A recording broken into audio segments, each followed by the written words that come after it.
Muy buenas a todos y bienvenidos a un nuevo episodio de Vaya Semanita, el podcast de Charla del siglo XXI donde intentamos que el mundo tenga sentido antes de que llegue el lunes. Yo soy Miguel. Y yo soy Joseda. Venimos de la newsletter, pero aquí nos vamos a mojar un poquito más. Y aquí Abel trayendo lo que no te puedes perder de la televisión y las redes sociales porque sabemos que vuestro tiempo con el móvil todavía no es suficientemente alto. Hoy venimos con una newsletter cargada de debate porque vamos a hablar de control, poder y responsabilidad. Y finalizaremos hablando sobre los Grammy 2026 que han dejado como siempre muchas polémicas y un ganador que hace historia. Ahora sí, empezamos.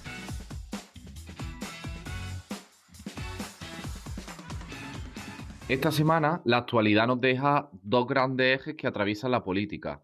Por un lado, las redes sociales y por otro, la televisión. Por un lado, el gobierno de España ha puesto sobre la mesa una propuesta para prohibir el acceso a redes sociales a menores de 16 años, abriendo un debate sobre protección, libertad y el poder que tienen las grandes plataformas digitales.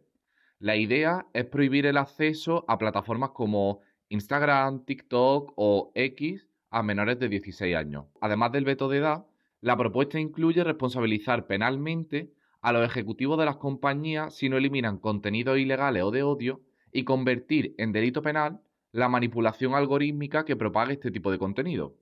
José, ¿te parece una medida necesaria o un poco excesiva? Pues bueno, la verdad es que esto ha estado en boca de todos estos últimos días con la prohibición a redes sociales de menores de 16 años. Desde luego, lo que sí que me parece es que es muy difícil de controlar, incluso te diría de legislar esta propuesta, la veo bastante complicada. Pero, por un lado, evidentemente, yo creo que todo el mundo, ¿no?, le puede llegar a parecer bien, porque al final, pues bueno, yo creo que a alguien con menos de 16 años, pues quizás el mundo de las redes sociales se le queda un poquito grande, o a veces, pues no sabe medir muy bien qué son las cosas, ¿no?, que hace con un dispositivo móvil. Ahí también entra mucho el papel de los padres y demás, pero bueno, también tenemos que pensar y ponernos, oye, en la piel nosotros, precisamente, personas que hemos nacido a partir del 2000, que sí que hemos tenido acceso a teléfonos móviles, a redes sociales como por ejemplo Twenty y demás, con quizás menos de 16 años y que también, pues bueno, hemos aprendido un poco a explorar las redes sociales a nuestra manera y con muchos fallos probablemente, pero bueno, que al final también ha construido un poco las personas que somos hoy día.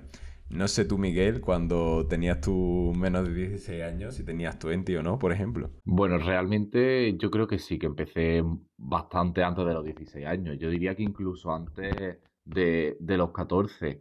Y si bien es cierto, creo que no es la misma situación la que teníamos nosotros que la que hay ahora. Yo creo que cuando nosotros teníamos 14 años y empezamos con las redes sociales, no tenían tanto alcance y no se usaban de la forma en la que se usan ahora. Yo creo que estamos en un punto en el que las redes sociales solo sirven pues para eso, para hacer cosas de postureo, ¿no? De querer enseñar una vida que es idílica, pero y al final eso hace mucho daño a la salud mental y sobre todo a la salud mental de gente más joven que, o sea, de niños, porque al final con 14 años eres un niño y todavía eres un poco más vulnerable. Además, tenemos que tener en cuenta que aunque hay redes sociales como por ejemplo Instagram o TikTok que sí tienen filtros y te prohíben, o sea, no dejan que se publiquen cierto contenido, hay otras redes sociales como por ejemplo X que no tiene ningún filtro y si te pones puedes encontrar todo tipo de contenido, desde pornografía hasta vídeos pues muy crueles. Como bien dice, o sea, yo creo que actualmente, pues bueno, las redes han evolucionado mucho con respecto a ese Twenty o ese Facebook, ¿no?, que había por la época, ¿no?, y que fueron las plataformas con las cuales nos iniciamos y ahora mismo, pues evidentemente, todo niño a lo mejor que tiene menos de 14 años, pues tiene acceso a plataformas como TikTok, a Instagram, a Twitter incluso, aunque yo creo que ya cada vez menos Instagram y Twitter son tan utilizadas por niños, sino que es más por gente adulta, de hecho. Y ahora luego comentaremos eso porque ha habido una batalla en X bastante interesante que ahora comentaremos más adelante. Pero volviendo al tema, creo que por un lado, o sea, pues eso, habría que limitar un poco eso, pero no sé tanto si tendría que ser, oye, responsabilidad también desde los propios padres o desde, también te digo, desde las propias escuelas, la posibilidad también, oye, se han tratado muchos temas a nivel social.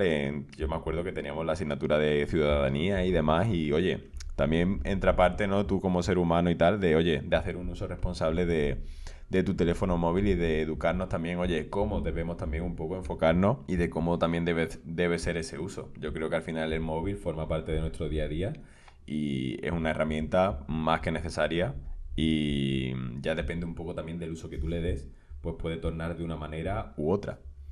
Pero bueno, veremos a ver también cómo lo plantean a nivel legal, pero sí que es cierto que aquí entran en parte muchos derechos y también muchas cuestiones de libertades, ¿no? De unos padres a, digamos, educar a su hijo y también, oye, de si es una cosa que, cómo la pueden plantear para también esquivar, por ejemplo, que a algún niño, verás, que cada uno aquí al final se va buscando cada uno la habichuela de cómo poder evitar esas restricciones, ¿no? Que van a poner un verificador de DNIs, un verificador de edad, o con una VPN te vas a poder saltar todo porque te vas a poder ir a Francia y desde Francia ya puedes ejecutar pues las redes sociales. No sé tú cómo lo ves. Bueno, es realmente complicado y hay que ver qué medidas y cómo de efectivas son las medidas que toman los directores de estas redes sociales para limitar esto. Lo que está claro es que se van a tener que poner las pilas porque esta no es una medida única en España y es que ya hay muchísimos países que están tomando, se están planteando tomarla. El caso de Australia, que desde diciembre de 2025 ha prohibido legalmente que menores de 16 años tengan cuentas en redes sociales y ha incluido multas muy significativas para las plataformas que no las cumplan. Y en Europa, pues Francia también ha aprobado una ley para limitar el acceso a los menores de 15, incluso un año menos, que se espera que entre en vigor el próximo año escolar.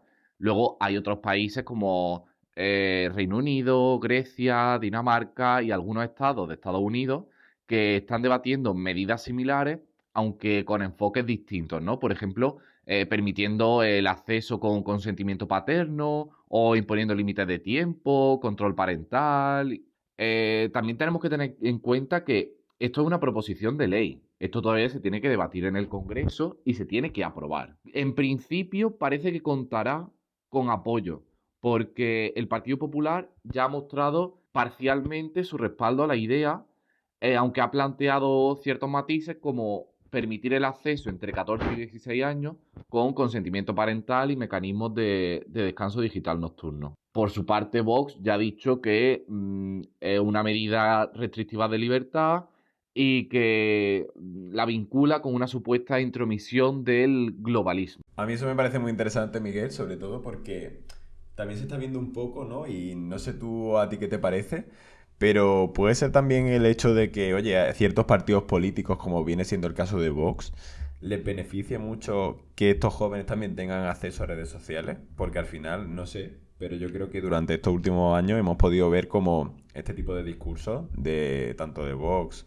Donald Trump y los discursos, digamos, más alineados con algunos estilos, o ya sean más extremistas conservadores o más extremistas de otros lados, sí que permiten, pues, oye, tener un mayor alcance, ¿no? Lo hemos visto, por ejemplo, con el caso de Alvise Pérez. Por lo tanto, puede ser que a lo mejor por eso a ellos les beneficie más el hecho de que todos los jóvenes tengan acceso de entre 16 años, 14, 15, y que, por ejemplo, al Partido Popular y PSOE no les interese. Sí, yo hace no mucho, creo que un par de meses, vi una encuesta, es verdad que la difundía Vox, ¿no? Pero vi una encuesta que decía que si solo votase la gente entre 18 y 22 o entre 18 y 24 años, el partido más votado en España sería Vox. No es de extrañar que si buscamos en ese rango de 14, 15, 16, 17 años, también encontremos que la opción preferida, el partido preferido para esa gente de esas edades, sea Vox. Entonces, claro, si tu rango de edad, tus votos provienen de ese rango de edad, es normal que no quieras restringir las redes, porque al final es de donde viene la mayoría de tu apoyo, de esa edad, de esa gente. Entonces sí, tiene mucho sentido lo que comenta. Pues sí, yo creo que es una cuestión también a tener en cuenta de cara, oye, a esos apoyos legislativos, ¿no? Al final todo tiene un sentido en esta vida. Así que, como ideas, hipótesis, ahí las planteamos. Pero ¿qué opina la sociedad civil, Miguel? Pues bueno, en general ha habido diversidad de opiniones. Hay expertos en infancia y en educación digital que defienden la protección de los menores frente a contenidos pues nocivos como pueden ser la pornografía o incluso la desinformación.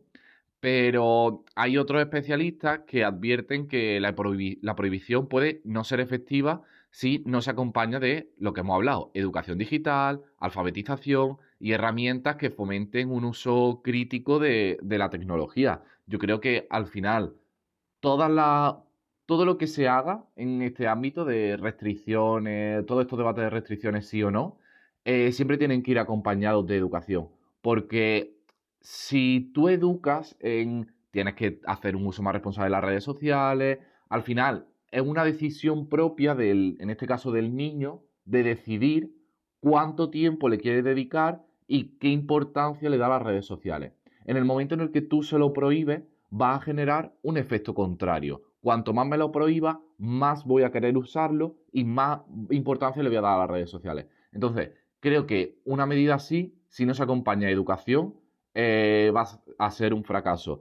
Y al final, yo creo que siempre se va a acabar recurriendo a alternativas para falsear la edad o para falsear la VPN y conseguir el acceso a redes, aunque sea de otra forma. Totalmente, yo creo que al final, como bien decíamos al principio, creo que una educación efectiva sobre un uso responsable de una herramienta tan importante para el ser humano a día de hoy como es el teléfono móvil y que lleva aparejado también, oye, unas redes sociales que tienen muchas cosas negativas, como hemos mencionado, pero oye, también tienen algunas cosas bastante positivas en el sentido de que, oye, a nivel de comunidades y de cómo podemos interconectarnos. De hecho, sin las redes sociales, pues tampoco podríamos tener acceso, por ejemplo, a este podcast que estáis escuchando en el día de hoy.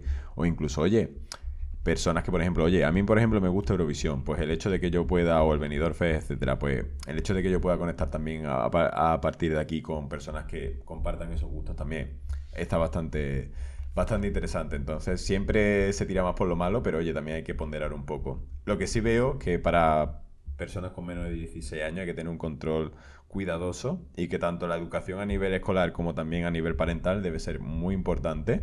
Y de hecho, a raíz de esto han salido el otro día dos chicos en Barcelona que presentaron, que ya llevaba tiempo en el mercado, pero bueno, presentaron sus dumb phones, es decir, teléfonos en los cuales te presentan todo de manera que no tengas ningún estímulo visual, ¿sabes? Sino imagínate una lista que te sale Gmail, WhatsApp, pero todo en blanco y negro, nada de emoticonos del WhatsApp, del logo de WhatsApp, del logo de Instagram, no. Simplemente una lista y donde tú podías pinchar, por ejemplo, Gmail y tú podías poner solamente pues oye, qué cosas querías que te saliesen y considerases importantes y ya está, ¿sabes? Y todo desde una visión más, digamos, menos atractiva visualmente para también limitar un poco tu uso del móvil. Así que esas ideas también me parecían bastante interesantes. Pues sí, pero al final también todo pasa por ver cómo responden los directivos de todas estas redes sociales a estas medidas.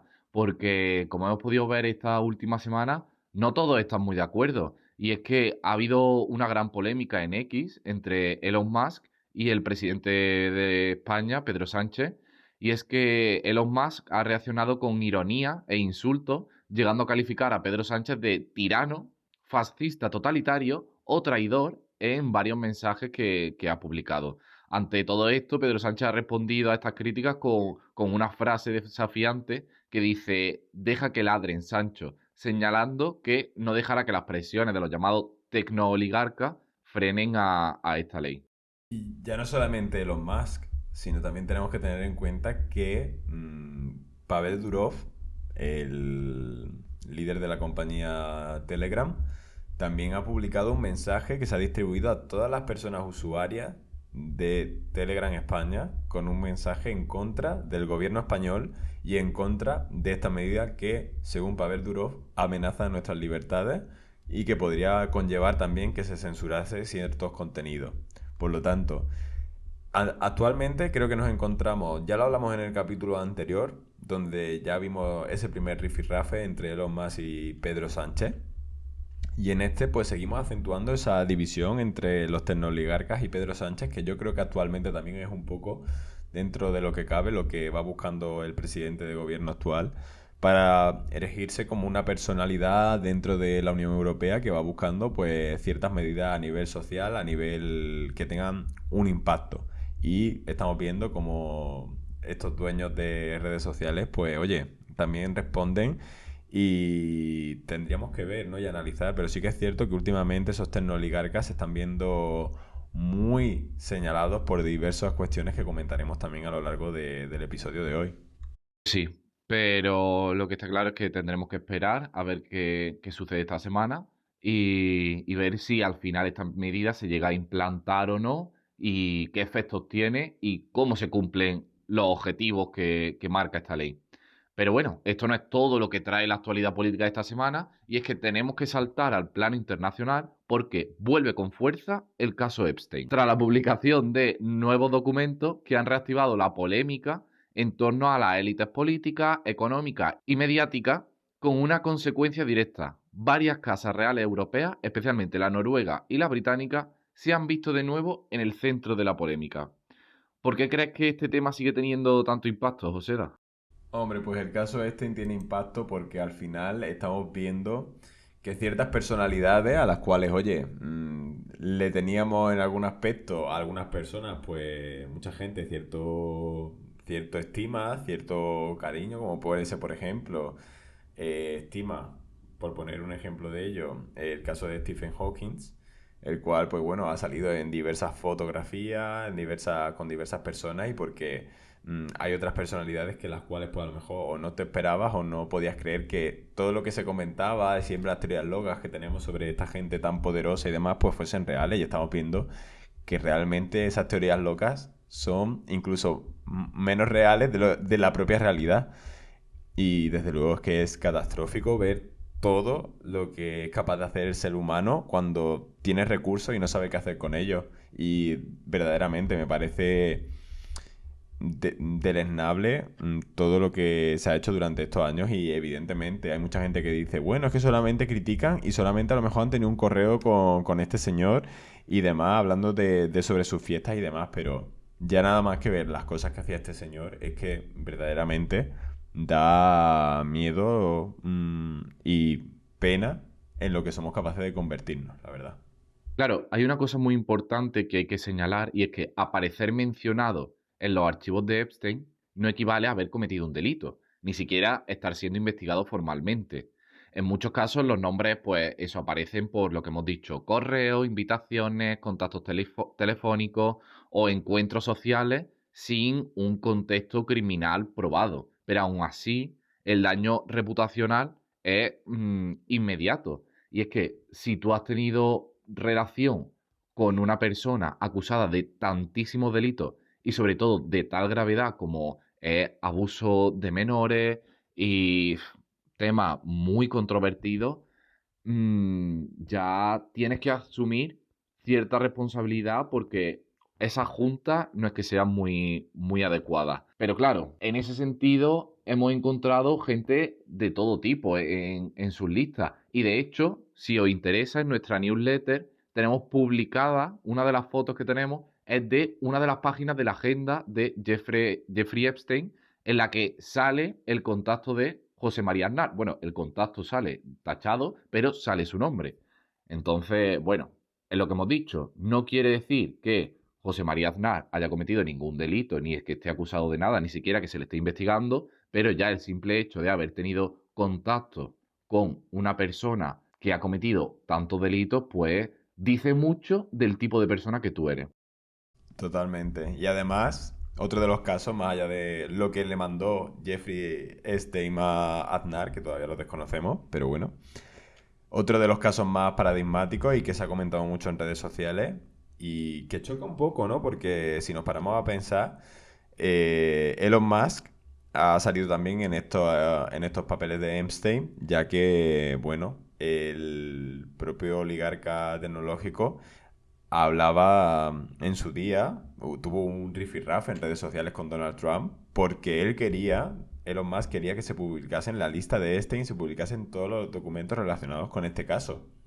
Y de hecho incluso mencionó de que Donald Trump estaba implicado verdaderamente y que por eso él no quería sacar los datos de Epstein. Sin embargo, quien ha salido más perjudicado que Donald Trump ha sido el propio Elon Musk, quien en numerosas ocasiones Jeffrey Epstein se habría puesto en contacto con él y que según Elon Musk en ningún momento él ha ido a dicha isla ni a ninguna de sus fiestas. Sin embargo, hay un correo que es muy polémico y muy comentado en las últimas horas, que ha sido en el cual Elon Musk preguntaba a Epstein cuál sería la fiesta más loca o salvaje que haría. Y esto ha dado mucho, mucho que hablar en redes sociales. Bueno, lo que también está claro es que no es algo de, porque estamos señalando muchos políticos como Aznar, Donald Trump y hay muchísimos más de muchos países, pero no es algo de una ideología, porque también sale, por ejemplo, Bill Clinton, que es del Partido Demócrata. O sea, al final es algo de la gente que tiene poder que se cree con cierta impunidad para cometer este tipo de, bueno, para verse involucrada en este tipo de polémica y creer que no les va a pasar nada, creer que siempre van a estar respaldados, ¿no? Por esa situación, por esa posición en la que se encuentran. Por eso, la sociedad, nosotros somos quienes debemos dar ejemplo y marcar unos límites y decir, basta en cuando vemos estas cosas. Pero lo más relevante de este caso es que ha salpicado a muchas casas reales europeas que en teoría siempre deberían haberse mantenido pues con un perfil bajo, dando cierto ejemplo, manteniendo sus valores. Y bueno, casas reales como por ejemplo la británica o la noruega, pero también la danesa y la sueca, se han visto salpicadas. Por un lado, tenemos a el príncipe Andrés de Inglaterra, cuya relación con Jeffrey Epstein había provocado su retirada de la vida pública, y la reaparición de nuevos documentos que también implican a su mujer, Sarah Ferguson, ha reabierto viejas heridas. ¿Qué ha pasado? Pues que el rey Carlos III ha forzado a su hermano a abandonar la residencia que ocupaba para marcar distancias de forma explícita y desmarcarse de todas estas acusaciones.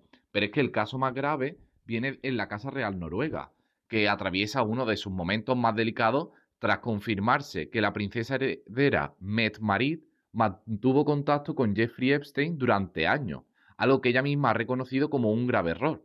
Y a esto se le suma el juicio contra su hijo Marius Borg, acusado de hasta 38 delitos, lo que ha intensificado la presión mediática y social sobre la institución. Pues como dice, muy fuerte todos los datos que han salido de casas reales a nivel europeo, en este caso de los países escandinavos, y desde luego que muy sorprendido con ciertas actitudes y que bueno, que van a poner todavía más entredicho si no estaban aún a estas monarquías. Así que veremos un poco qué es lo que ocurre y cómo van evolucionando los procesos judiciales. Pero bueno, Miguel, más allá de esta prohibición de redes sociales y también de este caso Epstein, ¿qué cuestiones tenemos a nivel nacional? Hoy tenemos que señalar que se están celebrando las elecciones al Parlamento de Aragón en un clima de muchísima polarización para elegir un Parlamento que se prevé muy fragmentado.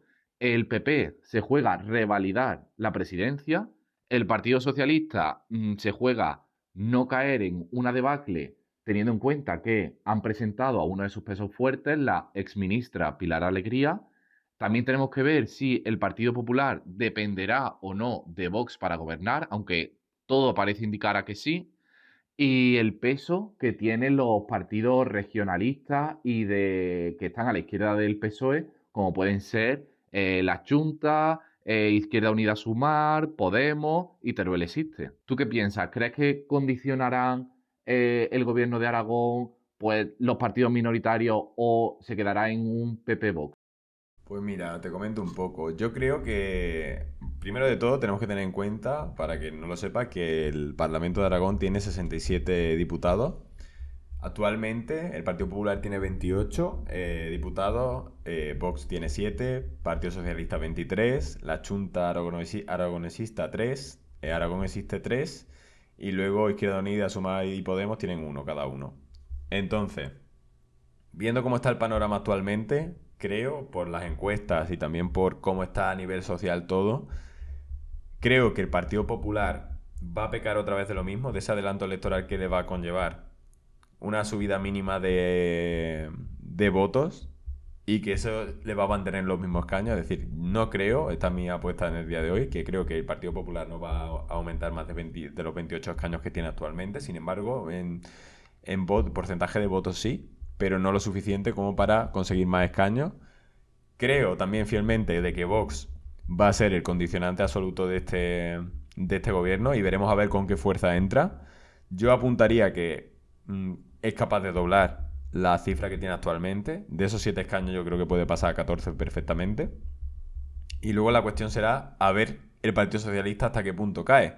Desde luego parece que por los vídeos que han salido en redes sociales y también por cómo se vive allí, parece ser que podemos vivir una noche bastante dura en el Partido Socialista y veremos a ver cómo lo transforman en el gobierno. Desde luego en el lado de la izquierda sí que creo que Chunta Aragonesista puede sumar bastante, por lo menos duplicar sus escaños actuales probablemente. Yo creo que la clave está, y es lo que tenemos que fijarnos en el día de hoy, es cuánto asciende Vox y si el Partido Popular verdaderamente le está saliendo rentable esta estrategia de adelantar las elecciones o verdaderamente se están convirtiendo en un desastre y al final es que van a depender todavía más de Vox de lo que dependían antes. Su sueño del Partido Popular, conseguir los suficientes escaños para lograr esos 34 escaños de mayoría absoluta, pero ellos lo que aspiran es a poder pactar con Aragón Existe. Pero lo veo bastante complicado. Y hay que tener un factor en cuenta muy importante que va a ser la abstención y cómo esto perjudica a los partidos, que normalmente la abstención suele perjudicar a los grandes partidos, es decir, a Partido Popular y Partido Socialista. Habrá que ver qué porcentaje de abstención hay y cómo les afecta. En cualquier caso, estaremos muy pendientes de qué sucede esta noche y la semana que viene estaremos aquí para contárselo y ver cuáles han sido las reacciones de los líderes políticos y si en caso de que hubiese alguna debacle electoral, alguien asume responsabilidad. Pero bueno, es que siguen pasando muchas cosas y también en el ámbito de la música, porque creo que esta semana se han celebrado los Grammys, ¿no, José? Pues sí, tenemos que hablar sobre los Grammy y es que si el mañana te va a parecer que tu lunes va a ser duro, piensa en los ingenieros de sonido de los Grammy 2026 porque ellos sí que han tenido una semana bastante larga. Y es que la gala de este año nos ha dejado con la boca abierta por un par de polémicas políticas y un hito que va a cambiar la industria para siempre. Brevemente, para que os pongáis un poco en contexto, los Grammy, que son por así decirlo uno de los premios más importantes, por no decir más importante a nivel musical, ha concedido sus premios del año 2026 en reflexión al año pasado, ¿vale? 2025, para que nos hagamos una idea. Y se ha concedido el premio al mejor álbum del año. Y este año, el mejor álbum del año lo ha ganado un artista de habla hispana, quien ha sido nada más y nada menos que Bad Bunny, quien ha conseguido romper ese techo de cristal con su álbum Debí tirar más fotos, que se ha coronado como eso, el mejor álbum del año. Y es la primera vez que un álbum íntegramente en español se lleva el galardón máximo. Su discurso además fue de todo menos discreto, ya que tuvo críticas frontales contra las políticas migratorias y un mensaje claro, que no somos aliens, somos humanos. Uno de los contextos más divertidos de esta gala también, y penosos, por así decirlo, fue el de Alex Warren, ya sabéis, el de la famosa canción Ordinary, que ha tenido pues el momento más viral, ya que durante su actuación pues tuvo unos problemas de sonido con sus in-ears que hicieron que Alex fuese a destiempo de la canción, por lo tanto quedó un poco mal, digamos. Y el artista luego publicó en redes sociales el audio real que recibía en su oído y es que es una pesadilla, o sea, yo no me quiero imaginar tener que cantar con eso. Y ya por último, pues tenemos también que hablar dentro de esta gala que hubo, como siempre, anécdotas sobre todo de estilismo, de cosas complejas. Y uno de ellos fue Justin Bieber, que decidió que la ropa estaba sobrevalorada y que él iba a actuar con unos boxers de brillantitos. Desde luego a veces se nos va un poco la olla, pero bueno, en fin, la vida es así. Y ya por último, pues de esta gala tenemos también que destacar a Kendrick Lamar y Sa, que se llevaron la grabación del año por Luther. Así que se confirma que Kendrick Lamar a día de hoy sigue siendo el rey de rap. Y para terminar, quiero dejaros con, evidentemente, los estrenos de la semana, que esta semana no os podéis perder porque tenemos auténticos temazos. Tenemos por un lado Joji, un cantante súper conocido que tiene unos temas increíbles y que si no lo habéis escuchado nunca os lo recomiendo. Por ejemplo, Glimpse of Us es un temazo de él, pero acaba de estrenar su nuevo álbum que se llama Peace in the Wind y del cual yo te voy a recomendar la canción Hotel California, que suena algo así. She said nice to meet you, nice to know you. And left me at the Hotel California. A nivel nacional tenemos también algún que otro estreno bastante interesante. Y es que Leo Rizzi saca nuevo single con esto que se llama Puro. Puro, sin nadie más suyo. Y en un limbo, yo con ella. Y por último, una ex triunfita, como es el caso de María Escarmiento, estrena nuevo álbum que se llama Forever y del cual yo te voy a recomendar su single con Julieta que se llama Llaman, Llaman y Llaman y que suena algo así. 1, 2, 3 y llaman y llaman y llaman. 1, 2, 3 y cuelgo otra vez y otra vez. 1, 2, 3 y dramas y dramas y dramas me esfumaré. Y hasta aquí este nuevo episodio de Vaya Semanita. Si os habéis quedado con ganas de más, tenéis toda la información extendida en nuestra newsletter. Seguidnos también en redes sociales @charlasxxy para ver los clips de este episodio y decirnos qué opináis. Nos escuchamos la semana que viene a por otra semanita más.